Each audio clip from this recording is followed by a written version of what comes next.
ako, bakit meron pa rin siyang ano, tawag dun, ang kapal pa din ng muta niya. Lagi ko pong tinatanggal yan, eh, yung kanyang muta.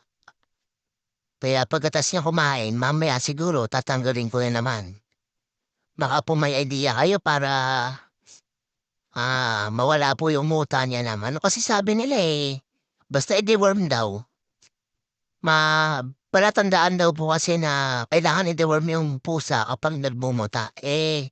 Ito po dineworm ko na, eh, bakit ganyan pa rin po? Ayan po, oh.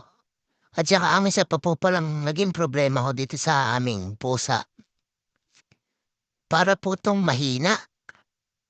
Kasi po ang nangyari, para po siyang inbreed kasi yung mommy niya ang nakabuntis sa kanya ay yung kanyang parang tito.